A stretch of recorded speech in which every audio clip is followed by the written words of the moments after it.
Lebesgue outer measure. So the first problem is going to be dealing with a set with 0 Lebesgue measure, but it's still going to be, with 0 outer measure, but it's still going to be Lebesgue measurable. And we're going to show that. And then for the second problem, we're going to have two sets, E and F, and given that they have some amount of separation between them, I'll show you what that means formally later. We want to show that the measure of their union is equal to the sums of their own measures. Okay, so let's start with a quick definition.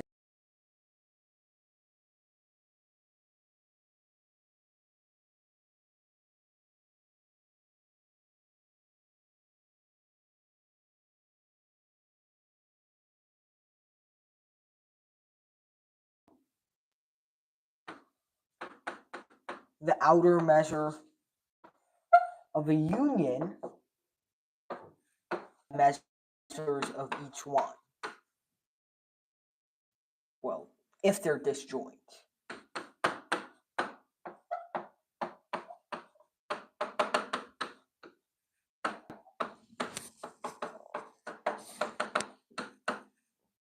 Okay.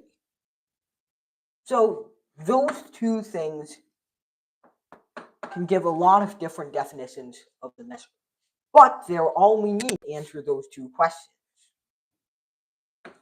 Question number 1. Let's say we have a set E such that its outer measure is equal to 0, so that it's Lebesgue measurable.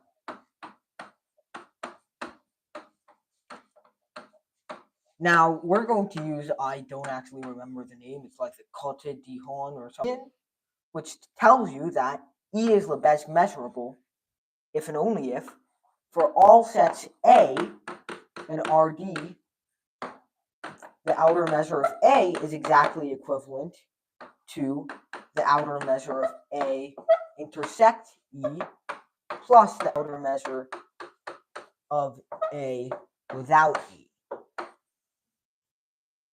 Or, I guess, A intersect E complement. Okay, so this is the criterion to tell us that something is Lebesgue measurable. So how do we work it this time? Well, this is what? A intersect E is a subset of E, right? Because intersect. So that means this has to have an outer measure less than or equal to the outer measure of E by subadditivity. But the outer measure of E is 0. That's specified in the problem statement. And measures always have to be non-negative, which means that if it's less than or equal to 0, well, it's equal to 0. It can't be less than. So that means that all we need to do is show this is equal to that. Can't be too hard, right?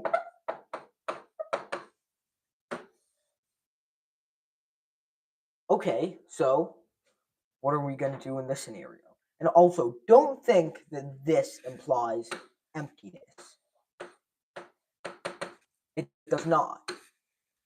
There were several sets, like, for example, just a set containing one number that have 0 measure, but are not empty. Okay, so all we have to do is show the measure of A is equal to the measure of A without E. So to do that first, you have to realize, well, A without E is still a subset of A, which implies this is less than or equal to that. But to get the equality, what we have to do is show the other way.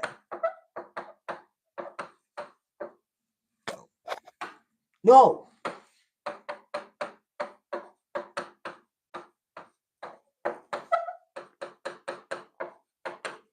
So how do we do that?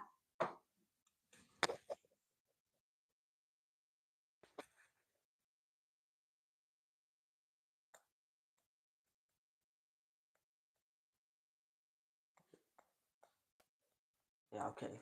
Let me check my actual proof.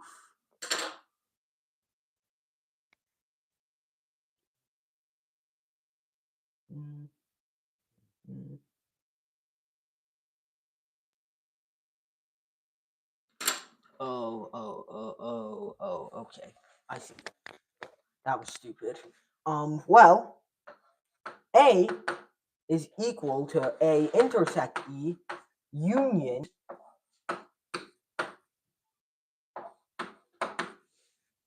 A without E. So, naturally, its measure has to be equal to, or rather, its measure has to be less than or equal to the sum of the measures of each of these. But hold up, this is 0. We just proved it. So, that means that this is true,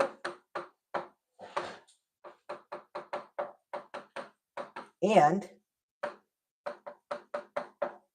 this is true at the same time, which implies this equality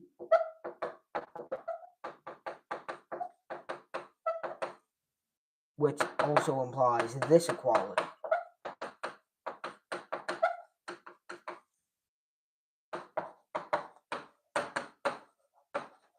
Okay, there we go. Now, for the second problem. So, this was all of the work we did for the first problem. Now, the second problem is, say we have two sets E and F, such that, and this is our notion of separation, the infimum of the set of distances x minus y, such that x is in E, y is in F, if this is greater than 0, then the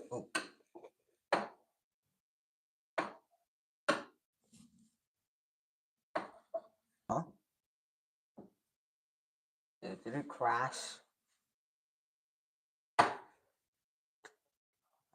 Very reliable. Yeah. Next time we're probably gonna have to use that. But whatever that was. Yeah, everything's saved.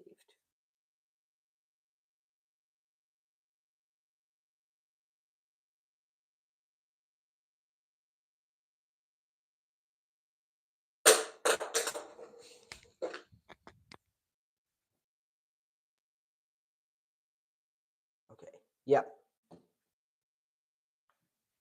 So, if this, then the outer measure of E union F is going to be equal to the outer measure of E plus the outer measure of F.